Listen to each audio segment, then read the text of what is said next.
What's up everybody, I'm Brian from I Want Tesla, and today we're going to be talking about how this Model 3 did going all the way across the country to LA for the Tesla Cybertruck event. Was there any damage to the car? Yes, I drove, a lot of you know, I drove all the way across country from Charlotte to LA. That's about 2,500 miles one way. A lot of people have been asking me how the car did, how much power I used. Because in my videos I said I was using a lot of power because I had extra wheels in there, I've got some other stuff on there.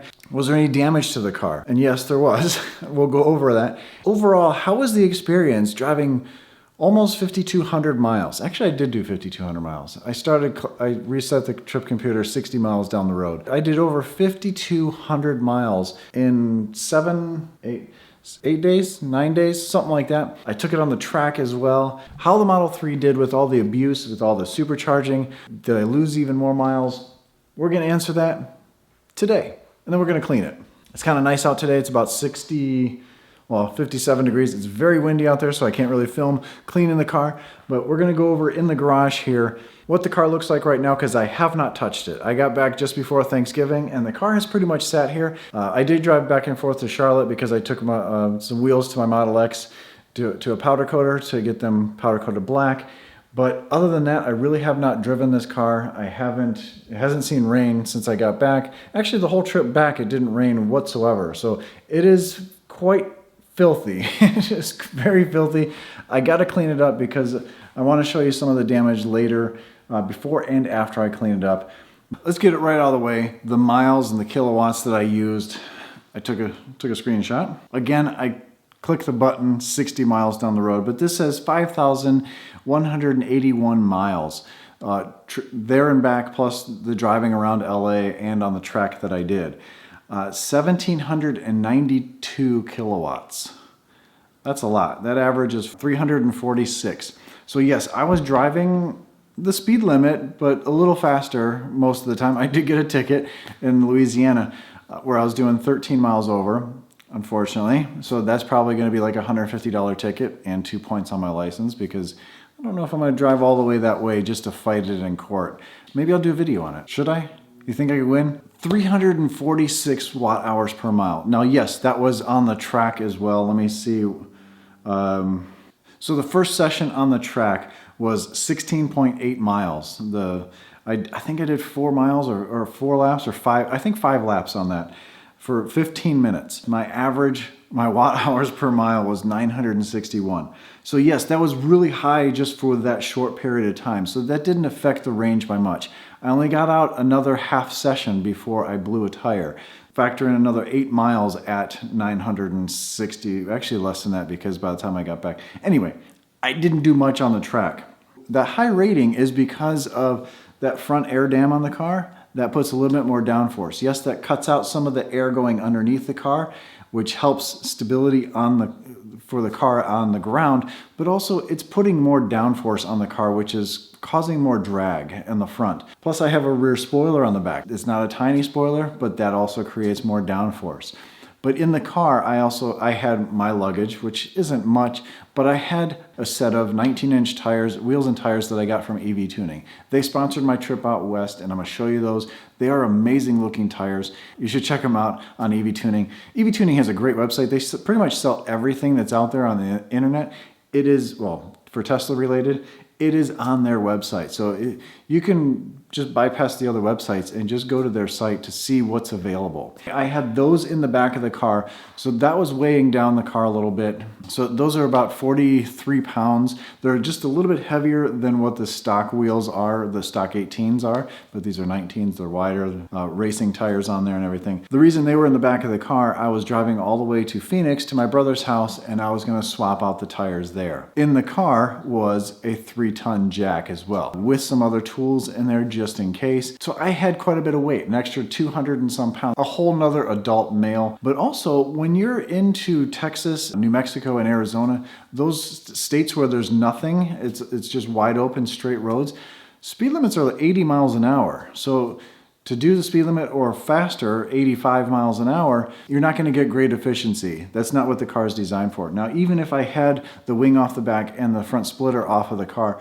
I still would be averaging quite a bit higher. That is a high watt per mile.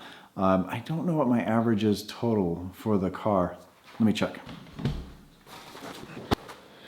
My lifetime, because when I bought the car, I put in a new thing that said lifetime, so I can kind of know what I do. And I'm not light on the car. I do drive this thing kind of hard. I've been to the track a few times. My lifetime was 274 kilowatts per mile, or watts per mile. Sorry, I know that triggers a lot of people. That is with the trip included. So probably before this trip, it was probably down to close to 250 or so.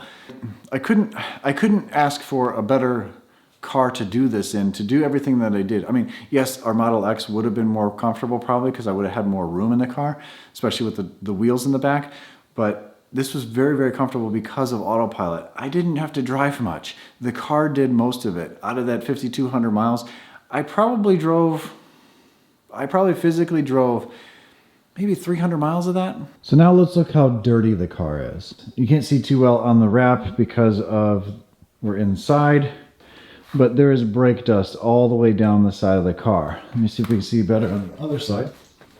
You can see a lot of the brake dust here, but you can really see it on the wheels. Let me get a flashlight. These are racing brake pads. That's why there's a lot more dust on them. They're a heavy-duty brake pad, and they do put off an orange dust, which travels all the way down the side of the car. And for that number 2, that's for the track day. I had to have a number on the car.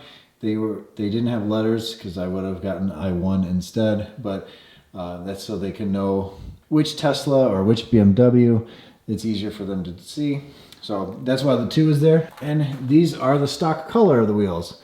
You see it's a nice gray. You know what? I'm gonna pull this outside so we can get a better view of this, and we're gonna talk more about these wheels.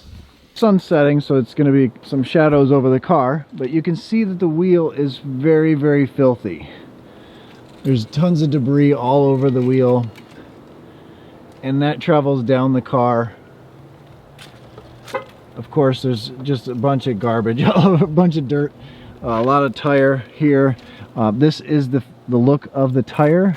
It needs to be cleaned up a little bit. It's got little areas where it catches some debris, but these wheels look amazing. I'm so happy for these wheels. They look like the Roadster wheels, but it's an aluminum wheel made by TSW. Not the most expensive wheel out there, but a very good looking wheel. These are 19s by 9, I believe. I don't have the spacers on them, and they look perfect.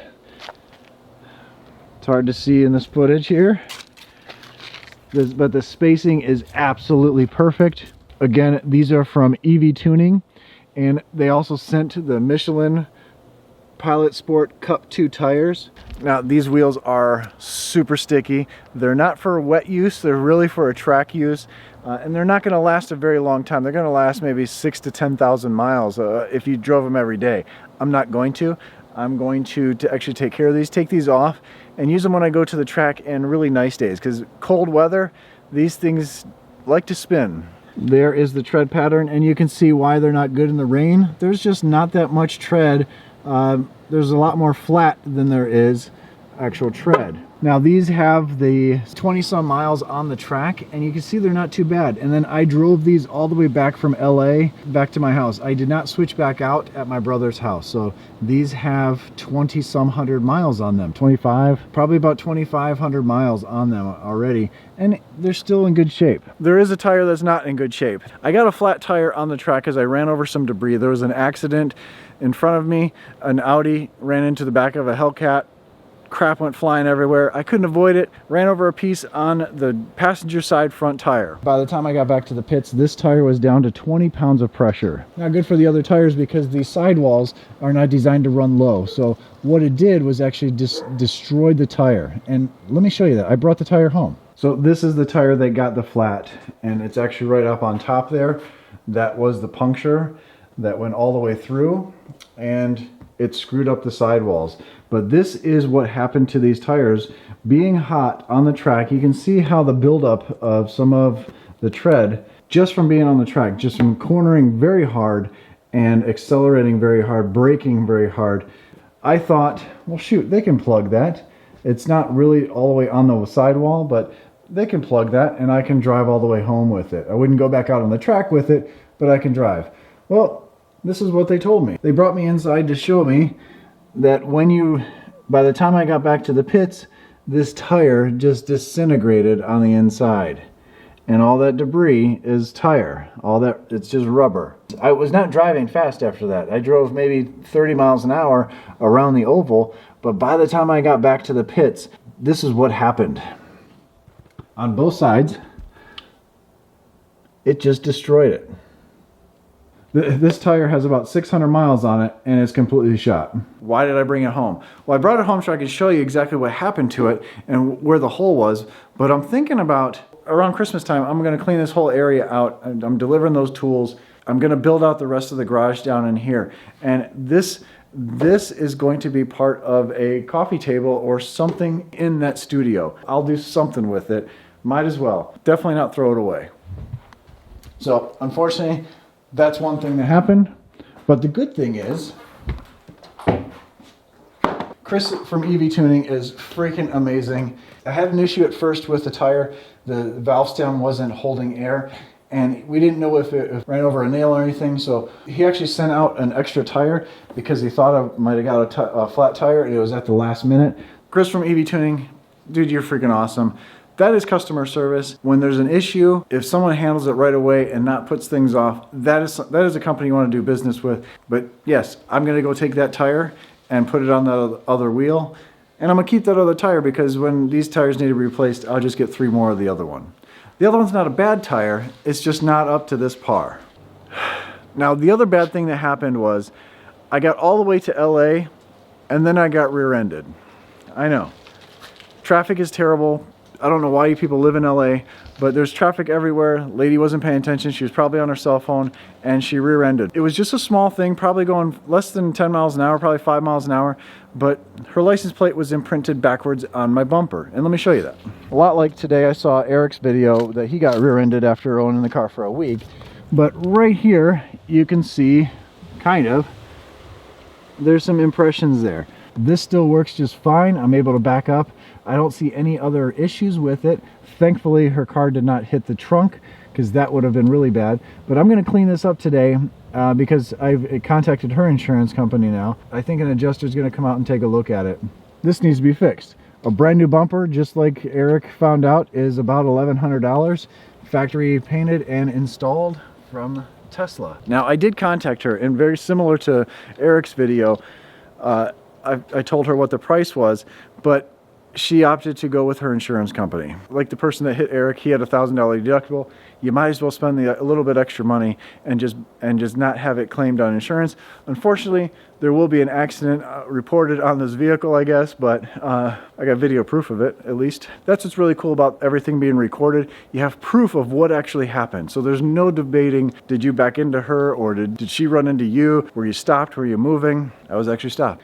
But this front splitter, I had an issue with this, and right where my finger is actually, there is a chip. When I pulled up to a supercharger, I forget where it was at. It was in the mall, some mall somewhere. There's these concrete barriers, parking barriers, that you pull up to, and you shouldn't scrape. There's no problem with that. This car goes right over it, even though it's lowered an inch. The one I pulled up to had a pin. The pin that was holding the concrete block down was sticking up, and it did some damage. I heard a loud bang, and this is what happened. Big chip out of the clear coat, thankfully, and a little bit of the carbon fiber is messed up here, but it didn't break anything really. It just chipped away the hard clear coat. So I think I might be able to take this off and fill in the area, sand it smooth, and then buff it back out to whatever shine if I wanted to go matte with this whole thing or whatever. But I'm probably going to be taking that off to do that here in the future. Car's not washed. You can see there's really not many bugs on the car. I do have a couple more rock chips in the vinyl. They're kind of all over the place. Vinyl really does not protect the car from rock chips. That's what a PPF is designed for. Like an Expel wrap, that's designed to stop rock chips. A vinyl is just too thin. It's not going to do anything to really protect the car. It's really just to change the color of the car and give very, very minimal protection. So how did the car do on the track? The car did actually amazing. I did not get much footage on the track. I'm going to be having the whole video of the track day next week sometime.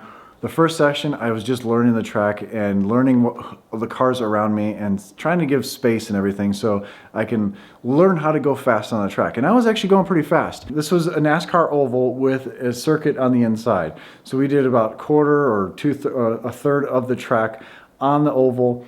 The straightaway bank, I got the car up to like 127 before I had to slow down for the bank because it's a steep bank and it wants to suck you up to the wall. I can do about 110 to 115. 115 was kind of pushing it, but I was working my way faster and faster on that bank. And by the time you get out of the bank, that's when you're floored again and you get back up to like 120 before you have to jam on the brakes to cut into the center portion of the track. That's where the fun begins. We're braking and turning, and it was so much fun. I wish I did not blow a tire, and I wish I could have been out there longer, but there was I was way outclassed. You'll see in the video, I was way outclassed, but I was gaining confidence before I put the cameras in the car. And then the tire blew. So I didn't get footage of me on the track, unfortunately. Howard, who came out, and I was supposed to stay at his house, he got a small portion of me going down the straight right before the accident. So I barely have any footage of me on the track whatsoever. The brakes handled perfectly. I was hard on the brakes. With those track pads, I got those track pads from Mountain Pass Performance. Those track pads held up great. I still have a lot of pad left. Stock brakes would not. You cannot go on the track with stock pads. You'll go right through them and you won't be able to stop on the way home. The tires held up, well, the 3 tires held up perfectly. The wheels held up great. Super awesome titanium lug nuts. My nuts were perfect. I could feel that the downforce from the front splitter and the spoiler were helping. My suspension needed to be a little bit tighter. I have the lowering springs from T-Sportline, and yes, they were tight in the beginning, but now they have loosened up. With that 2,500 miles out to get there, they've loosened up just a little bit, and I would have liked a tighter suspension around the track. You know, it's great for everyday driving now. It's perfect. It's tight enough, but it gives enough for everyday use. But on a track, you really need a coilover suspension if you're really going to thrash your car around like that, which I don't plan to do. I'm probably not going to really go on the track much after this. I'll probably go up to Raleigh with Kyle a couple more, maybe one more time, just to try these tires out on that track before they're done. I just want to thank everyone that helped me out as far as getting out to California. I had free supercharging, so it didn't cost me anything in supercharging. Howard, thank you for offering up your house, even though I didn't make it all the way out to stay there because I was just exhausted. But thanks for coming out and meeting me anyway. Thank you to EV Tuning for sponsoring the wheels and tires so I can make it out there and be on the track with some safe wheels and tires. And also thank you to Kyle. He invited me out. I was his +1 for the Tesla Cybertruck event. You know, I was just going to wait in line and try to just get video of people if I didn't get into the event. I'm glad I was able to be there. Thank you very much. And thank you to everyone that's watching. Everyone that's either a Patreon supporter or everyone that just watches my videos. Click that thumbs up button. It helps out tremendously. Tell a friend. Tweet these videos out. You know, it really helps. That's how it really helps the channel get to the next level. I just want to thank you for your support.